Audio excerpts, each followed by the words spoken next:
Selamat datang di channel Alur Donghua. Sebelum menonton, silahkan subscribe, biar Mimin tambah semangat update-nya. Untuk waktu yang lama, pembudidaya berwajah pucat menatap ke arah di mana Ling Yuling terbang. Dia akhirnya mengalihkan pandangannya kembali ke Han Li dan dengan tenang berkata, meskipun rekan Daois memang membantu Junior Ling, masih ada beberapa pertanyaan yang harus saya tanyakan kepada Anda.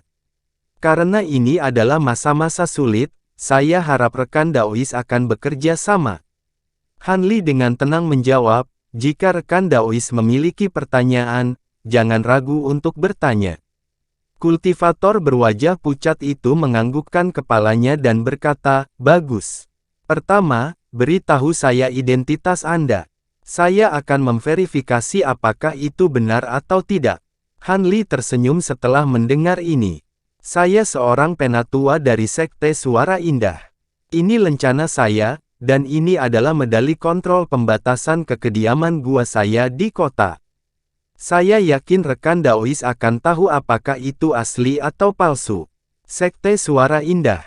Lihatlah dan lihat apakah Sekte Suara Indah memiliki seorang penatua bernama Han. Kultivator berwajah pucat mengambil kedua medali itu, dan memberi perintah kepada orang-orang di belakangnya tanpa menoleh.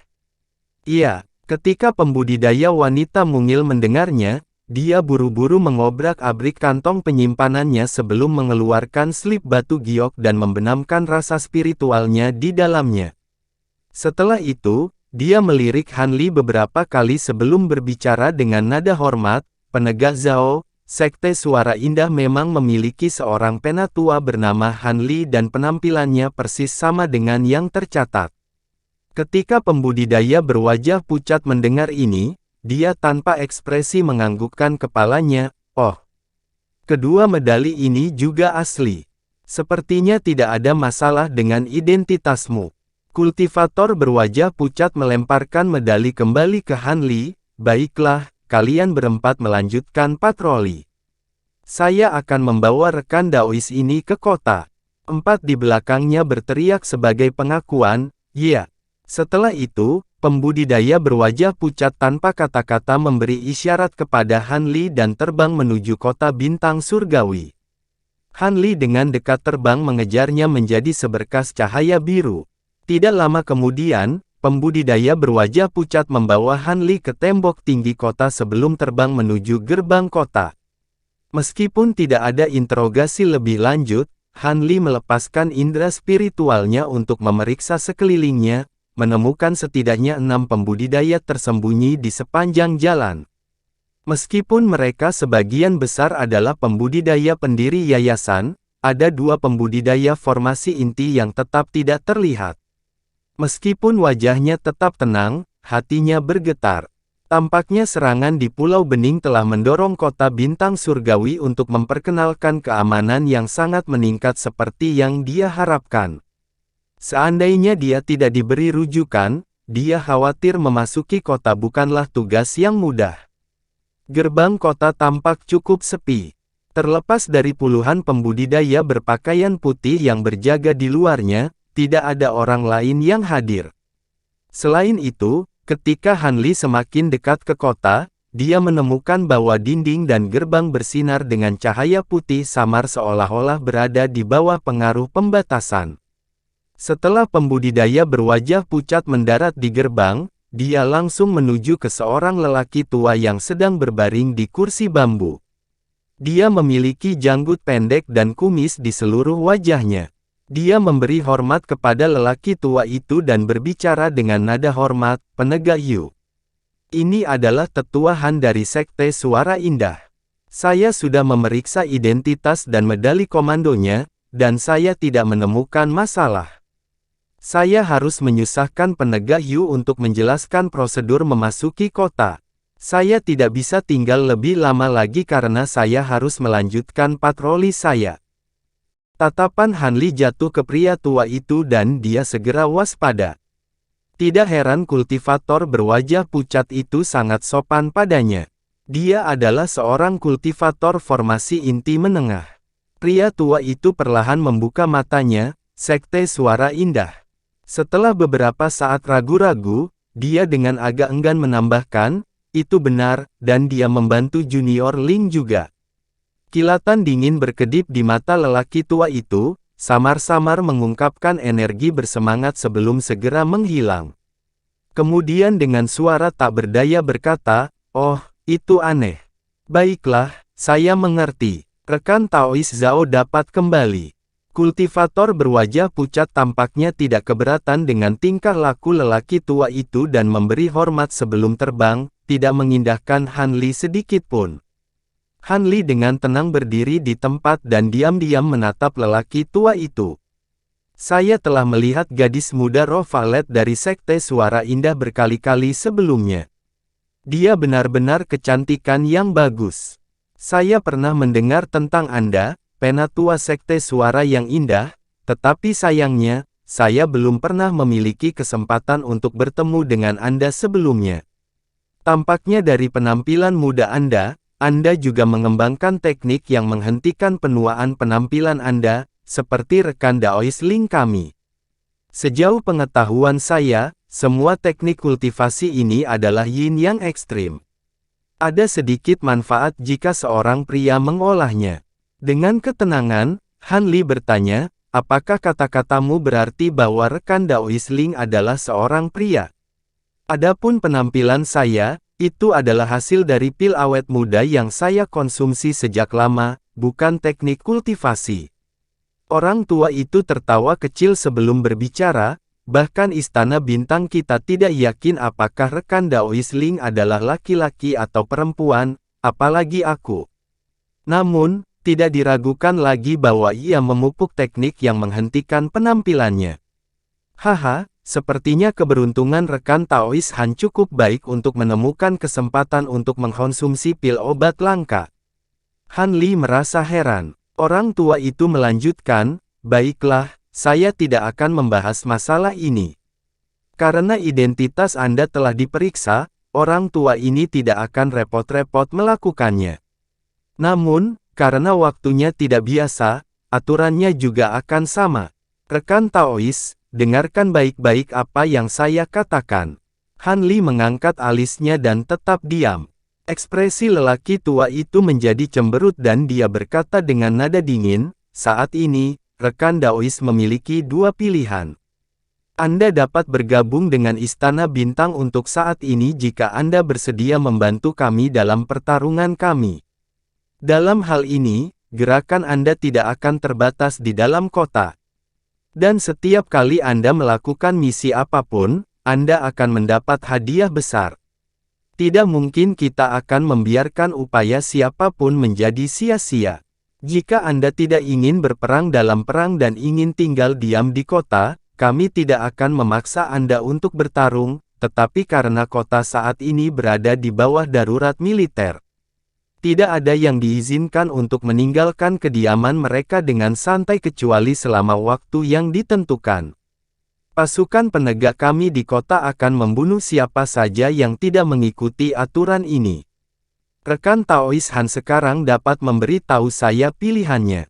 Sebuah ekspresi aneh berkedip dari mata Han Li. Untuk sesaat, dia diam-diam tenggelam dalam kontemplasi. Ketika orang tua melihat ini, dia tidak terburu-buru Han Li. Dia hanya menyipitkan matanya, mengungkapkan ekspresi yang sedikit menyilang. Setelah berpikir sejenak, Han Li dengan sungguh-sungguh bertanya, setelah saya memasuki kota, apakah saya dapat menggunakan formasi transportasi laut bintang luar? Awalnya, itu akan baik-baik saja selama kamu membayar batu roh. Namun, itu tidak akan dilakukan lagi. Jika Anda ingin pergi ke laut bintang terluar, Anda harus melakukan sesuatu untuk kami. Orang tua itu tidak tampak terkejut seolah-olah dia sudah mengantisipasi pertanyaan Han Li. Meskipun Han Li sudah menebak apa itu, dia masih mengerutkan kening dan bertanya, apa itu? Orang tua itu tersenyum tipis, dan dengan ringan berkata, ini cukup sederhana. Setelah pertempuran dimulai, Anda akan mendapatkan tugas dari Istana Bintang untuk melenyapkan seorang kultivator koalisi Starfall pada peringkat kultivasi yang sama dengan Anda. Senyumnya terlihat seperti seringai. Setelah mendengar ini, Han Li tertawa getir dalam pikirannya. Tampaknya eselon atas Istana Bintang bermaksud memaksa para pembudidaya yang ingin meninggalkan kota. Bahkan jika Istana Bintang tidak bisa mengendalikan mereka, mereka akan diminta untuk menumpahkan darah para pembudidaya koalisi Starfall. Di satu sisi, itu akan melemahkan kekuatan koalisi Starfall. Di sisi lain, itu akan mencegah para pembudidaya itu bergabung dengan musuh. Menggunakan satu tarikan napas, Han Li dengan cepat berkata, "Saya telah membunuh para pembudidaya peringkat yang sama dalam perjalanan kembali dengan rekan Daois Ling. Apakah itu masuk hitungan? Kamu sudah membunuh satu." Pria tua itu tampak sangat tersentuh. Itu benar, Han Li mengangguk tanpa ragu-ragu. Sayangnya, itu tidak akan dihitung. Itu harus terjadi setelah pertempuran dimulai. Tidak ada gunanya jika Anda membunuh salah satu dari mereka sebelumnya. Han Li mengelus dagunya dan bertanya dengan termenung, kapan rekan Daois menganggap bahwa pertempuran akan pecah? Orang tua itu sedikit terkejut dengan pertanyaan Han Li dan menatap Han Li sekali lagi sebelum dengan tenang menjawab, harusnya dalam beberapa hari ke depan, kurasa. Koalisi Starfall tidak berencana menyerang pulau bagian dalam, melainkan bertujuan untuk mengambil alih kota bintang surgawi dalam penyergapan dalam waktu secepat mungkin. Tanpa pertimbangan lebih lanjut, Han Li dengan tenang berkata, "Saya akan mendaftar. Saya ingin menggunakan formasi transportasi laut bintang tersebar, setelah saya membunuh seorang kultivator dengan peringkat yang sama." Pria tua itu menepuk-nepuk tubuhnya sebelum memancing cincin kuning berkilau. Dia kemudian menyerahkannya kepada Han Li dan berkata, "Bagus. Pasang cincin ini. Ini menunjukkan bahwa untuk saat ini, Anda akan menjadi anggota Istana Bintang. Ketika pertempuran datang, cincin itu akan memberimu tugas." Han Li menerima cincin itu dan memakainya tanpa ragu-ragu. Orang tua itu tersenyum dan berkata, "Bagus, sekarang kamu bisa memasuki kota." Pada siang hari, akan ada pergerakan bebas, tetapi ada jam malam yang diberlakukan di malam hari. Saat pertempuran dimulai, cincin akan memberi tahu Anda.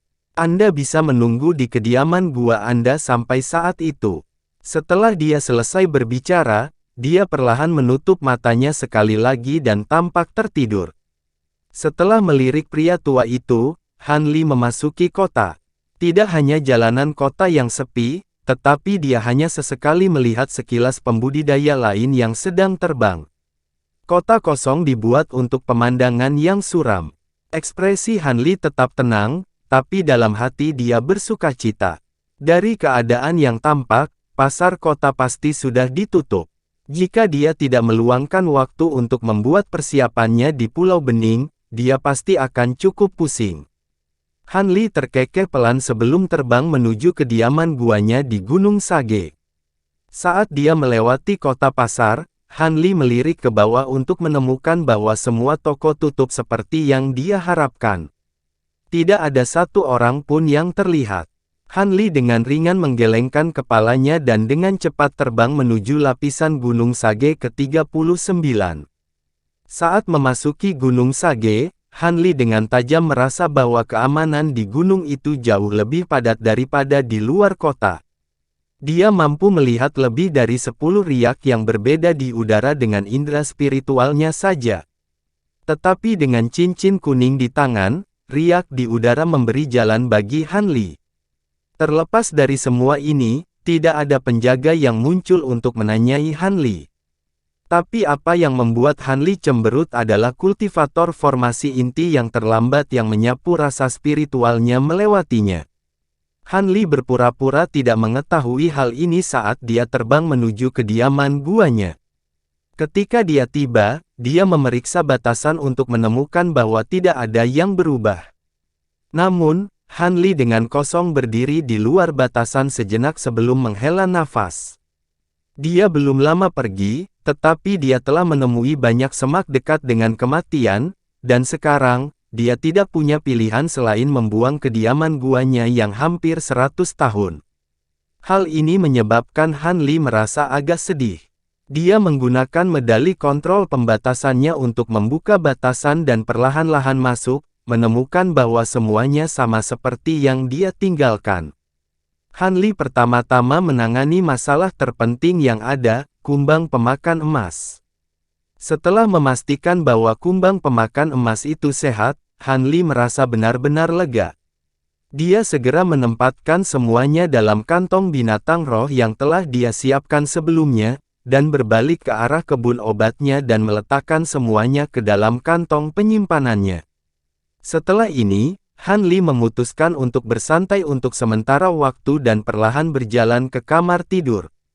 Dia berbaring di tempat tidur dan mulai merenungkan rencananya untuk masa depan. Dia diminta untuk membunuh seorang pembudidaya koalisi Starfall dengan peringkat yang sama dengannya jika dia ingin menggunakan formasi transportasi ke Laut Bintang Luar.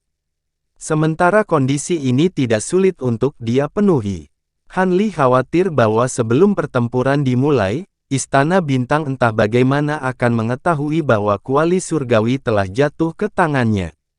Lagi pula, dia tidak tahu kapan para eksentrik Nas Chen Sol itu akan meninggalkan aula surgawi. Jika salah satu eksentrik tua itu harus membocorkan informasi ini, itu akan menjadi malapetaka baginya. Selain itu, dia memiliki keraguan lain.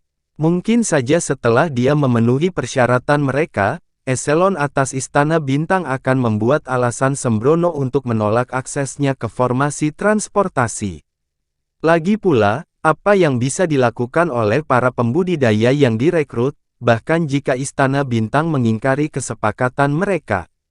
Meskipun dia dengan tenang menyetujui persetujuan Istana Bintang di pintu masuk, dia tidak pernah bermaksud dengan tulus menunggu perintah Istana Bintang. Dia bersiap untuk menjelajahi lingkungan sekitar formasi transportasi, dan melihat apakah dia bisa menggunakannya secara diam-diam atau tidak. Jika keamanannya kurang, dia akan mengambil kesempatan untuk menggunakannya. Adapun apakah dia menyinggung Istana Bintang atau tidak, dia tidak peduli sedikit pun. Pada akhirnya, dia masih akan dikejar oleh para eksentrik Nas Chen Sol itu. Dengan pikiran yang meyakinkan itu, Han Li tertidur. Banyak kejutan pada kunjungan terakhir telah membuat Han Li cukup lelah. Keesokan harinya, Han Li terbangun dengan semangat yang bangkit. Dia perlahan berjalan keluar dari kediaman gua di bawah langit yang cerah, sebelum terbang ke udara dan memeriksa sekelilingnya. Meskipun tidak banyak pembudidaya di luar dibandingkan selama masa damai, itu benar-benar berbeda dari kemarin.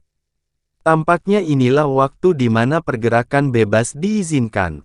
Han Li pertama kali terbang di sekelilingnya dalam lingkaran.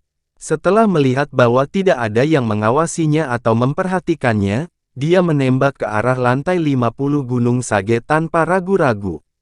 Pengamanan semakin ketat saat dia masuk lebih dalam ke gunung. Segera, Han Li tiba di atas Istana Langit Berbintang, tempat formasi transportasi berada.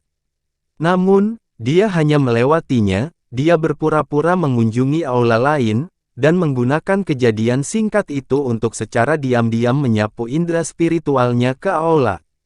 Itu berjalan cukup lancar. Aula itu hampir seluruhnya tanpa penghalang, tetapi ketika dia menyapu indera spiritualnya melewati bagian dalam gedung, dia terhalang oleh batasan biru-kuning. Untungnya, Han Li menyadarinya dengan cukup cepat dan mampu mendapatkan kembali indera spiritualnya sebelum menyentuh batasan itu. Ekspresinya kemudian tenggelam. Meskipun dia menganggap dia mampu memaksa indera spiritualnya melewati batasan, itu akan mengingatkan salah satu pembudidaya di dalam aula.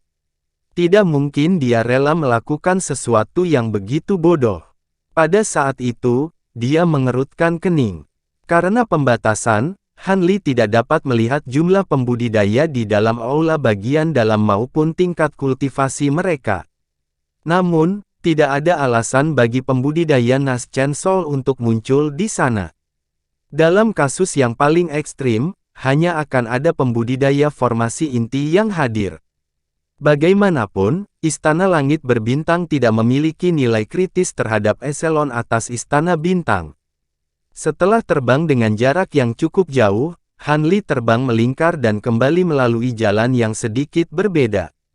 Ketika Han Li dalam perjalanan kembali, dia dengan marah melepaskan indera spiritualnya untuk melihat apakah ada celah dalam pembatasan atau tidak. Sementara penjelajahannya tidak menemukan kesalahan dalam pembatasan, dia memang mendengar suara serak. Rekan Daois Zhang, bagaimana syaratnya? 3.000 batu roh per orang pada formasi transportasi. Ini adalah jumlah terbesar yang bisa kami tawarkan. Ketika Han Li mendengar ini, hatinya mulai bergerak. Pandangannya dengan cepat jatuh ke dua pembudidaya di bawahnya, dan dia segera melambat. Salah satu pembudidaya adalah pria parubaya berkulit gelap sementara yang lain adalah pria keriput dengan penampilan sakit-sakitan. Keduanya adalah pembudidaya pendirian Yayasan Pertengahan. Orang yang berbicara dengan gugup adalah pria berkulit gelap. Keduanya berhati-hati, berbisik di tempat di mana tidak ada orang lain yang hadir. Tapi itu tidak masalah ketika perasaan spiritual Han Li yang luar biasa menyelimuti mereka, dia bisa mendengar semua yang mereka katakan dengan sangat jelas. Sat, hati-hati, mari kita bicarakan ini melalui transmisi suara. Pria keriput itu dengan gugup melihat sekeliling, tapi Han Li berhasil menyembunyikan dirinya dalam sekejap, memasuki keadaan menahan ki. Pada saat yang sama, perasaan spiritual Han Li segera ditarik dari daerah lain dan sepenuhnya terfokus pada keduanya dalam persiapan menguping transmisi suara mereka. Karena indera spiritual Han Li jauh melampaui mereka, dia mampu melakukan ini dengan sangat rahasia. Apakah pembudidaya formasi inti lainnya untuk mencoba ini? Mereka akan membutuhkan teknik rahasia kelas atas yang sesuai. Meskipun kita mungkin kerabat jauh, sangat berbahaya untuk secara diam-diam melepaskan orang ke laut bintang luar. Dia mengatakan bahwa apapun yang kurang dari 5.000 batu roh per orang, dan dia harus menolak. Dan ini mengingat bahwa Istana Bintang tidak peduli dengan kami para pembudidaya pendirian yayasan. Jika seorang kultivator formasi inti menyerahkan lebih banyak batu roh, dia pasti tidak akan diizinkan masuk. Dengan ekspresi yang tidak sedap dipandang, pria berkulit gelap itu meraung, 5.000. Apakah kita dipenuhi dengan uang? Bagaimana para pembudidaya pendirian yayasan liar bisa menghasilkan banyak batu roh? Bahkan saat marah, dia masih ingat untuk menggunakan transmisi suara. Kultivator yang keriput menghela nafas dan berusaha menenangkannya, terlalu berbahaya untuk terus hidup di dalam laut bintang dalam. Kami pembudidaya liar bisa menjadi korban bencana apapun yang muncul. Ketika itu terjadi, hidup kita akan hilang, apa gunanya batu roh itu? Bagaimanapun, kita semua menganggap bahwa kekuatan Istana Bintang hampir sama dengan koalisi Starfall. Sangat mungkin perang akan berlangsung beberapa tahun jika tidak beberapa puluh tahun. Saya tidak ingin menghabiskan hari-hari saya terbang sambil melarikan diri dan bersembunyi dalam ketakutan. Adapun batu roh, kita semua memiliki sejumlah kecil bahan langka yang telah kita simpan sebagai cadangan. Kita seharusnya bisa menggunakannya untuk membayar jumlah batu roh yang tersisa. Dengan cara itu, mereka akan bersedia untuk setuju dan memberi kita wajah. Mustahil. Apakah kita akan mencurahkan seluruh kekayaan kita untuk pergi ke laut bintang luar? Pria berwajah gelap itu menggelengkan kepalanya. Pria keriput itu juga tertekan dan dengan getir berkata, "Baiklah, mari kita kembali dan melihat apa yang dipikirkan orang lain." Terima kasih sudah menonton, sampai jumpa di episode selanjutnya. Jangan lupa subscribe, like, dan nyalakan loncengnya. Sampai jumpa.